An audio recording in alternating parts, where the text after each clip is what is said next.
Garze Marathi Global, a non-profit registered in California and Maharashtra, is a platform for global Marathi who value knowledge, education, and entrepreneurship. GMG has four main objectives: networking, mentoring, giving back to society and to our roots, and to celebrate success of Marathi around the world. Mogara Fulala, Tacit to Explicit, is a video expression series capturing defining moments in the pursuit of excellence.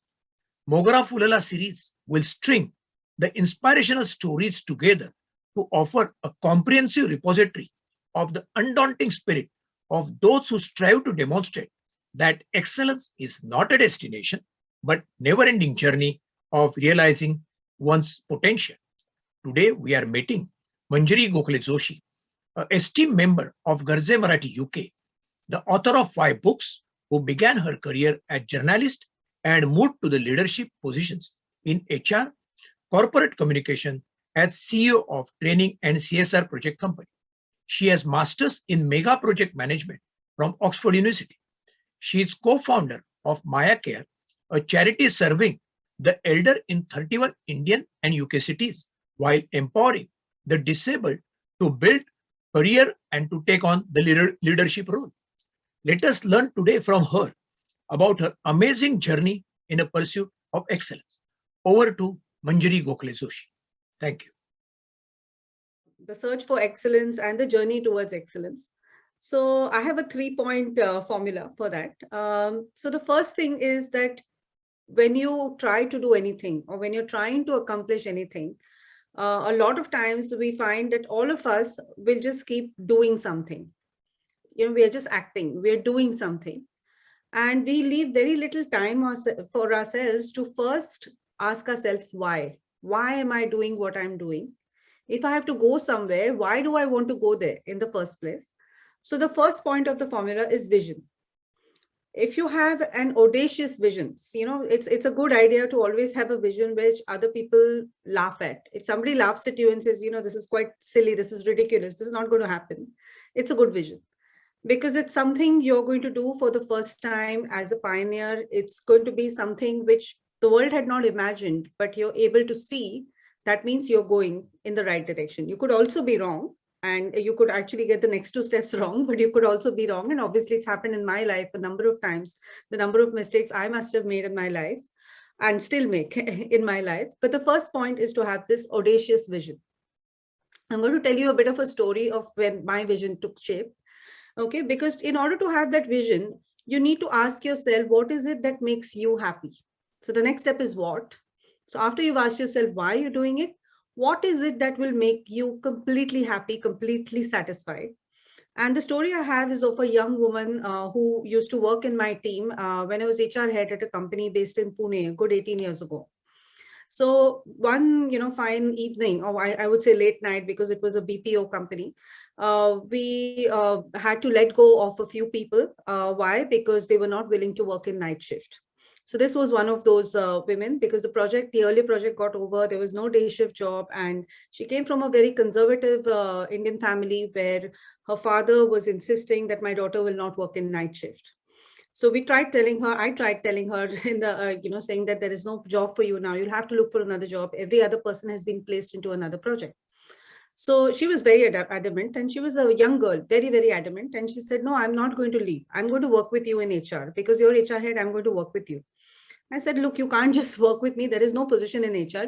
There are just some interns who are there, but you have a full-time job. There is no paid role like that. So she said, no, I don't mind. I'll work as an intern and, it's fine, but I want to work. So I was quite impressed with her determination. So we asked her to resign, and she came and joined us. She worked for HR, for us for 3 months at half the salary, less than half the salary, because it was not meant to be a full-time role in the first place. It was an internship. And wonder of wonders, the way she worked, she used to be with everything. We're organizing an event, she's with us. We're doing some, some policy work, she's with us. She's just helping with everything that we were doing. And somebody else who was my peer, the head of another department, he noticed and he said, that girl is really good. Can I look at her for my project? And I said, sure. And you will not believe it, she worked in the same company for a good 5 years. After that, she was sent from Pune to London by the same company. She won the best employee award year after year. She went to and joined an IIT after that. And I mean, my great pride was, I think about 7 years later, 8 years later, when I came to England, she was the one who said, let me take you out for coffee. And I think that's the sweetest coffee I've ever tasted in my life. Why is this story important? Because it told me something about myself, that when I have experiences like this, I feel, this is success for me. Everybody's idea of success, everybody's vision of what success means to them in terms of financial success or, success in other formats. For me, this is success. So this told me there's something about myself, and that's the direction I chose to pursue. So I've spoken about vision. I've spoken about the fact that, the why and the what, where we want to go. And now last, I'm going to talk about how. How do these things happen? These things happen if you put that extra thing, that little bit of extra from yourself, which is really the difference between what is outstanding and what is excellent. So I know the series is about excellence, but I'm going a step a little bit further and saying beyond excellence. What is beyond excellence? It's outstanding.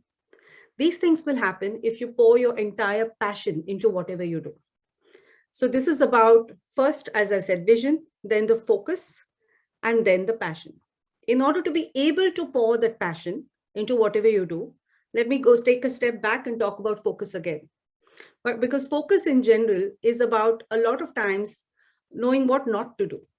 Because what I started saying that, a lot of us are just doing. We're not thinking about vision, focus, and passion. We're just doing. But if you really want to do something which is going to be outstanding, you'll actually need to make a list of things which are stopping you from going where you want to be, and then make it happen. I'll again end with another example of the persons with disabilities who I now work with, because that was my other defining moment. I used to go by train from Milton Keynes in the UK to London for my job for a good 5 years. This was 2 years ago. And Mumbai trains and London trains are two different things, as you know. I was used to Mumbai trains where everybody's very friendly and talking, and even if it's too busy and hot and crowded, everybody was smiling at each other and wanting to have a conversation, at least in the ladies' compartment. But it's not like that from Milton Keynes to London. And nobody was talking, nobody was smiling, and it's culturally very different for someone like me who likes to smile and likes to meet people. So what happened during those years is I made 3 friends. One was a visually impaired person, 2 in fact, visually impaired people. One used to have his dog along, his guide dog, and the other one who would, be independent, visually impaired. And another lady who is wheelchair bound, a wheelchair user and a disability activist in the UK. And I made friends with 3 of them. And I said, this lady drives to Milton Keynes stations on her own. Of course, she's got a carer with her, and then she gets into the compartment and she does everything on her own. And then she goes to London. And, she used to tell me all about her difficulties in getting there. There are a lot of stations which don't have an elevator because they're old. A lot of times she said, Manjiri, you get up at maybe 6:30 or 6 o'clock or 5:30 to be on this train, but I have to wake up at 4 because it just takes me longer to dress and all these other things. So despite that, she was a responsible member of society. And that inspired me to think, why can't this happen in my country? Why can't it happen in Pune, where I grew up and where I lived, and where there is somebody with disability who's working with us? So that was a journey a few years ago. Today, I'm very happy and very proud to say that the organization which my late mother, Dr. Vidya Gokhale, my husband, Abhay Joshi, and I started 12 years ago, called Maya Care.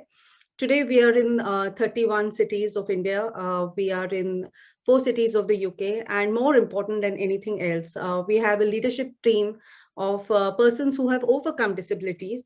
We have 120 persons with disabilities working with us, out of which a team of 15 leaders, especially 10 women leaders, are on their way to achieve what I just told you about, with the vision, with the focus and the passion to give it their best. Thank you.